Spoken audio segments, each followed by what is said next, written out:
The Beyond the Fame podcast is fed by Lido Pizza. Lido Pizza never cuts corners. For menu and locations, visit LidoPizza.com. And of course, this podcast would not be possible without our longtime title sponsor, the Hollywood Casino at Charlestown Races in West Virginia. Upcoming featured entertainment includes Night Ranger on May 16th and Ashley McBryde on May 17th. Details and tickets at HollywoodCasinoCharlestown.com. Must be 21 to enter the casino floor and attend a show. Gambling problem? Call 1-800-GAMBLER.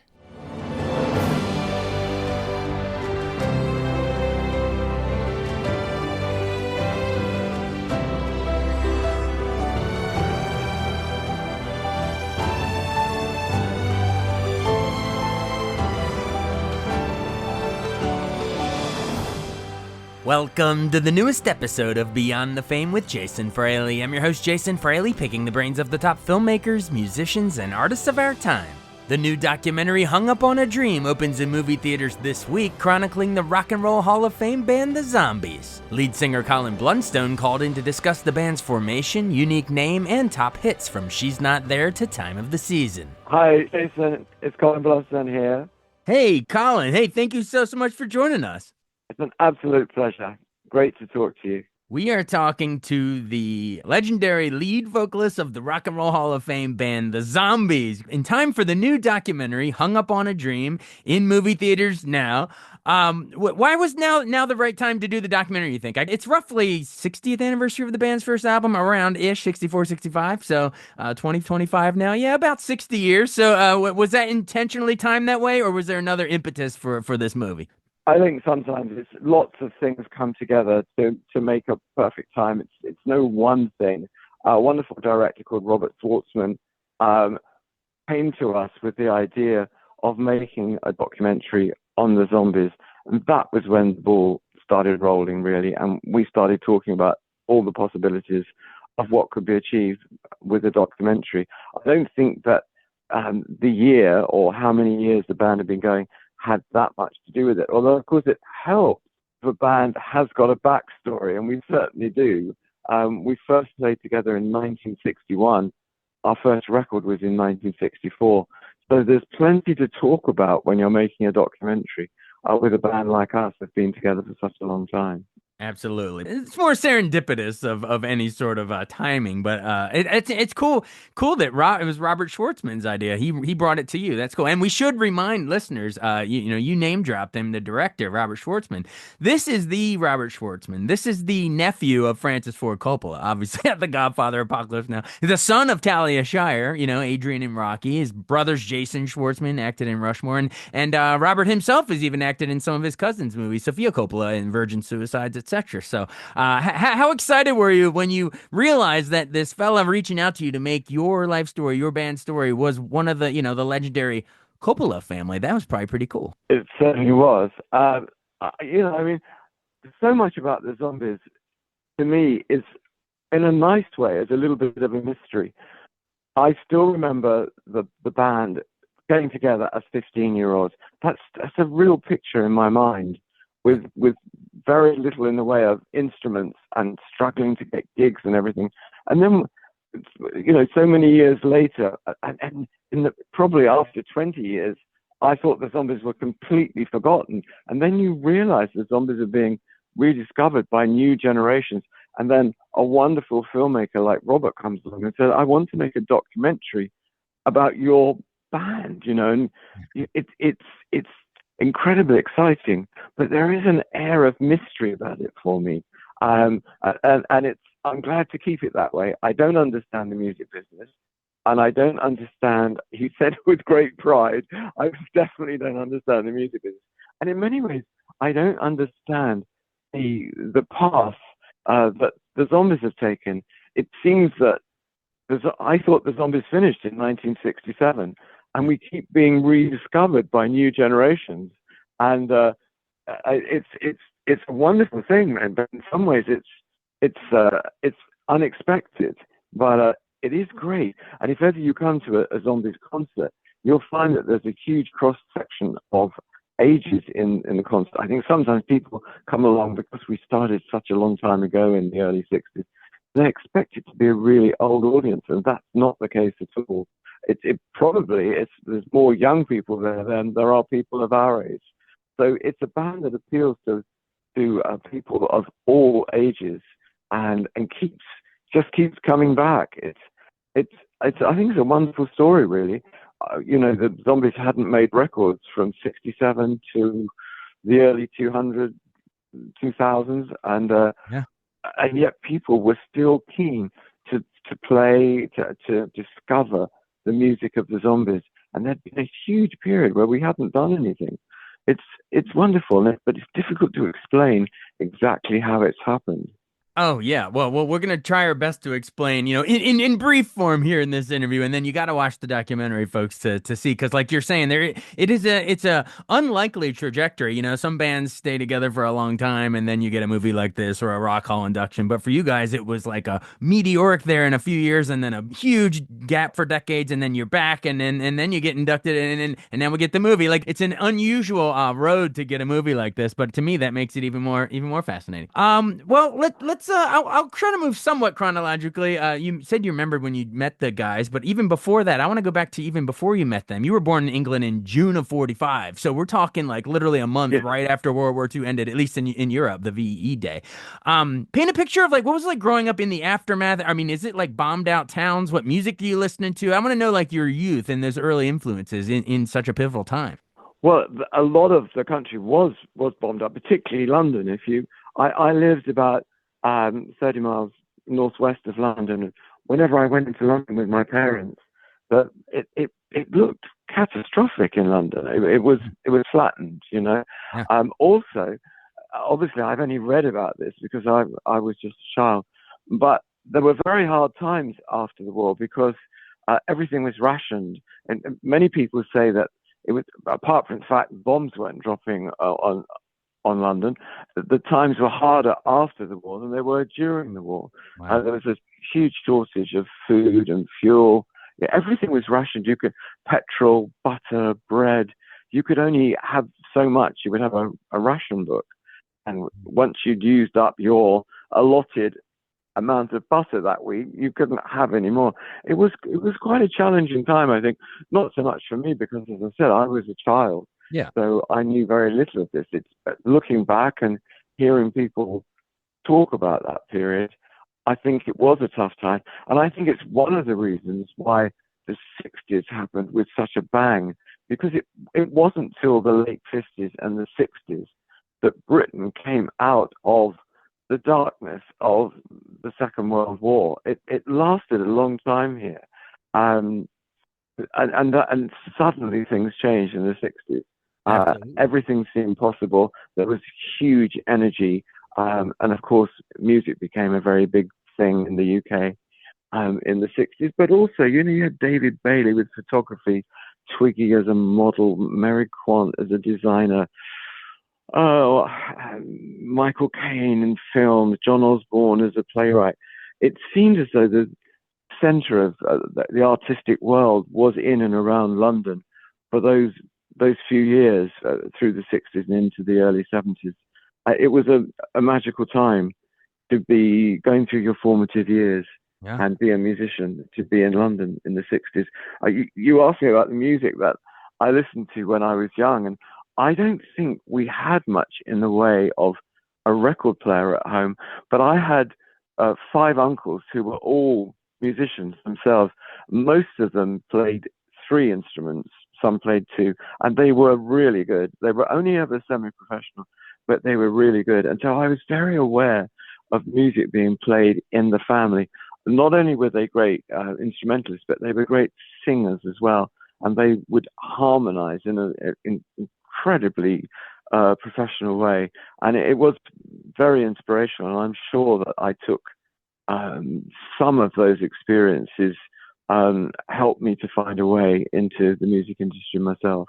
Absolutely, absolutely. Yeah, like you're saying, you're part of that, well, that baby boom of 45. At least that's what we called it in the States. But yeah, I mean, it's worldwide. And then by the 60s, it's this, you're all coming of age, late teens, 20s, and this is flourishing of art across all the mediums, like you're saying. So then how do you actually meet the guys then? I guess the band was originally formed, what, 61 with schoolmates Rod Argent, Paul Atkinson, Hugh Grundy, and then they brought in Paul Arnold, who brought in you. Is that about how it went down? That is about it. Yeah, I mean, my introduction to it, I think I probably was the last one that was introduced. I always think of it that the school I went to, the first three you mentioned, Rod, Paul, and Hugh went to another school, but in the same town. I went to a school with Paul Arnold, who was the original bass player. It's quite a strict school. We sat in alphabetical order. We were only ever addressed by our surname. No one would call me Colin in school. The boys in the school, but it's a boys only school, but the teachers would always call you by your surname. And we were in alphabetical order. And it's because we were in alphabetical order, I sat behind Paul Arnold. Ah. And someone he knew in the next road, it wasn't an art school, there's no way I could have met this guy. In the next road was called Rod Argent, and he wanted to make a band. And Paul Arnold, one day, he turned around to me and he said, "You've got a guitar, haven't you?" And I, I wondered, it's a bit of a loaded question. I didn't know what he was going to ask. And I said, "Yeah." I was a bit worried what I was getting myself into.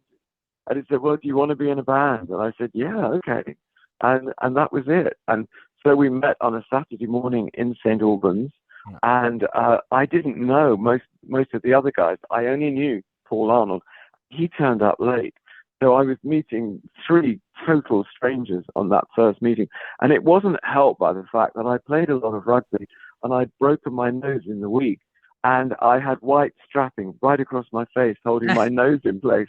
And I had two black eyes. And they were all thinking, "Oh God, don't let it be him. Don't.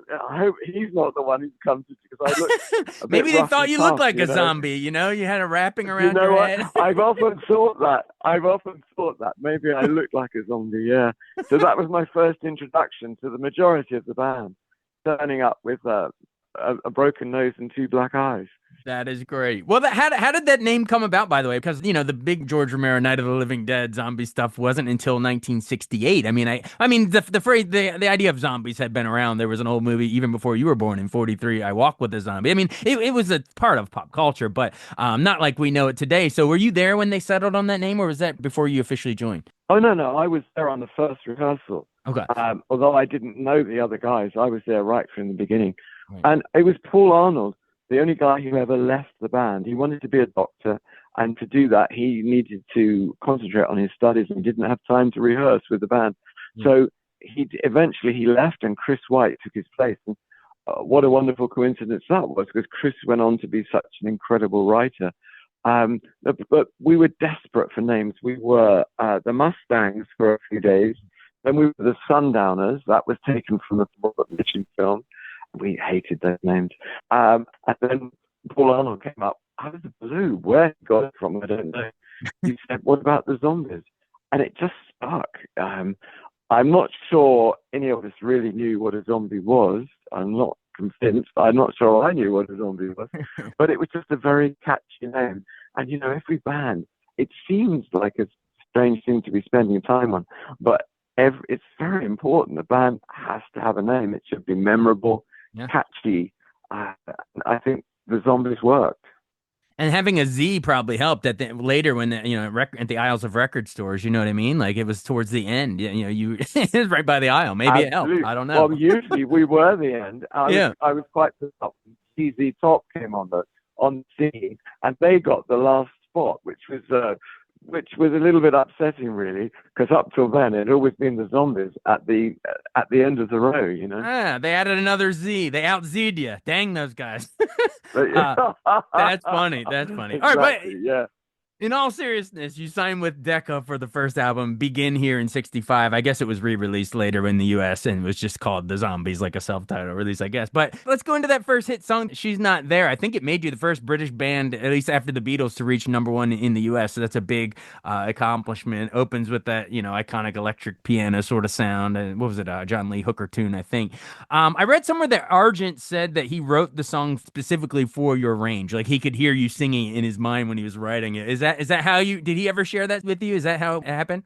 Oh, absolutely. I mean, Rod has always said that, well, particularly for the zombies, but I think sometimes when he's writing in other environments, he's always writing for my voice. Um, and I've always found singing Rod's songs they can be quite complex, Yeah. but I find them quite easy to sing because they've been written for me. The song came about. We won a rock and roll competition. It was 100 bands. No one was more surprised than us that we won it. Honestly, I didn't think we would win this, but we did, and it led to a contract with Decca Records, and we were introduced to a producer called Ken Jones, and he had a sort of pep talk with us before the first session in Decca Records, and in that pep talk, just a couple of sentences, he said, you could always write something for this first session. I mean, apart from the Beatles, most artists didn't write their own songs. It seems incredible now, but they didn't. The songwriting was a totally different career, but the Beatles changed everything, made artists realize that they could write their own material.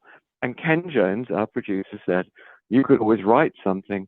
And Rod Argent and Chris White went away and wrote the A side and the B side of our first single.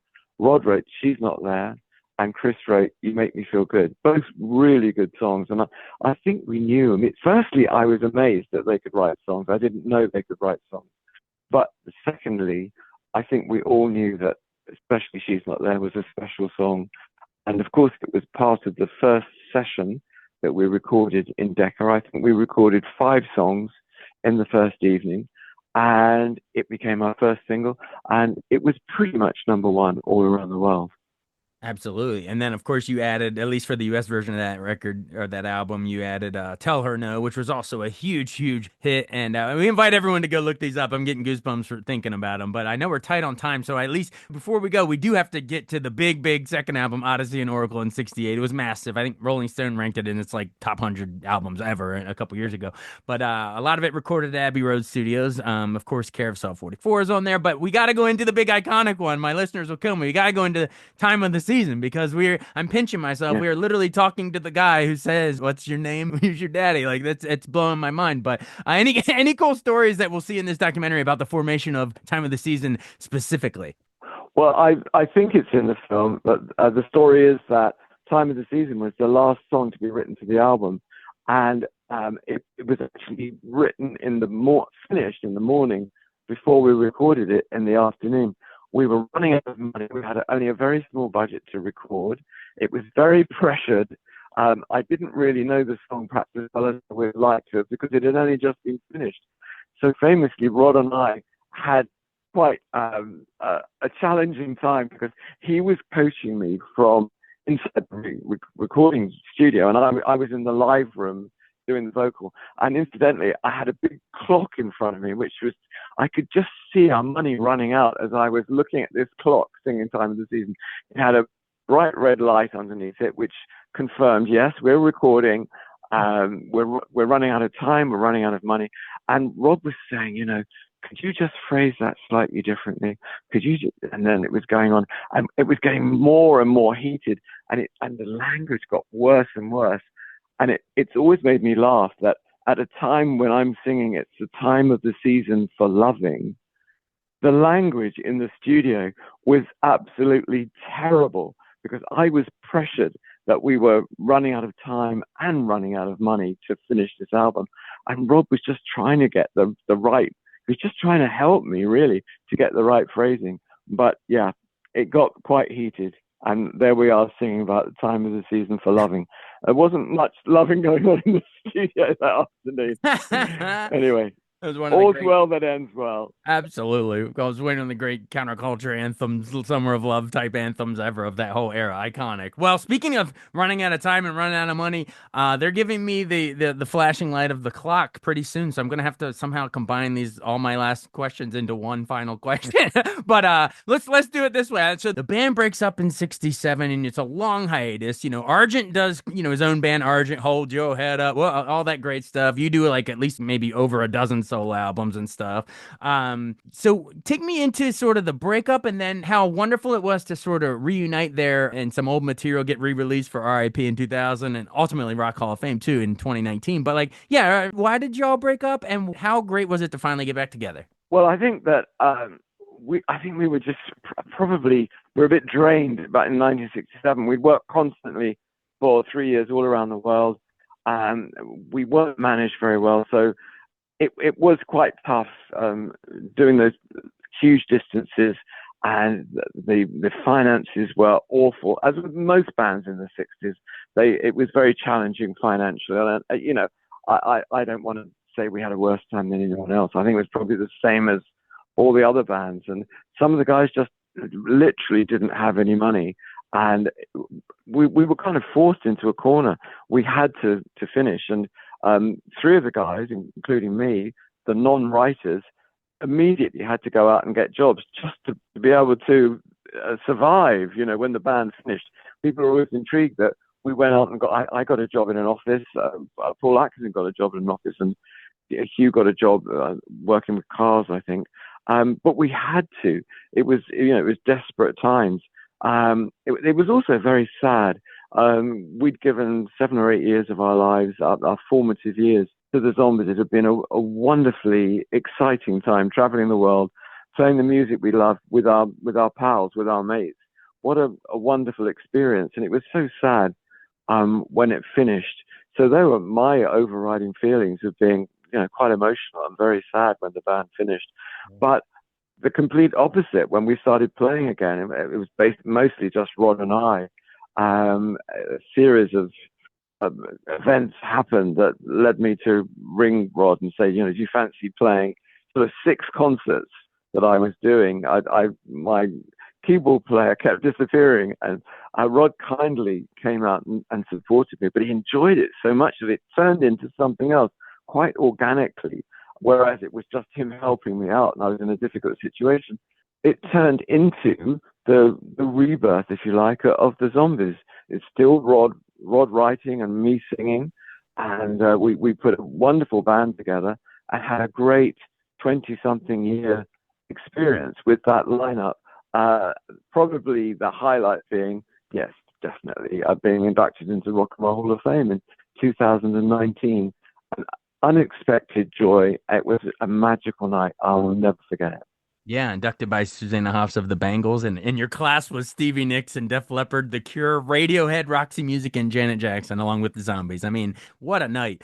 Hey, I know we got to run, so I just want to say thank you so much for doing this, and we invite everyone to check out the new documentary, "Hung Up on a Dream," in theaters now. Learn all the backstory of the Zombies and all the great songs. So, hey, Colin, thank you so much for doing this. This was fun. Brilliant. Thank you so much. I've really enjoyed it. It's been great talking to you. All the very best. Thanks so much for listening to Beyond the Fame with Jason Fraley. Our theme music is Scott Buckley's Clarion. Remember to give us a 5-star rating if you like what you hear. We'll see you next time.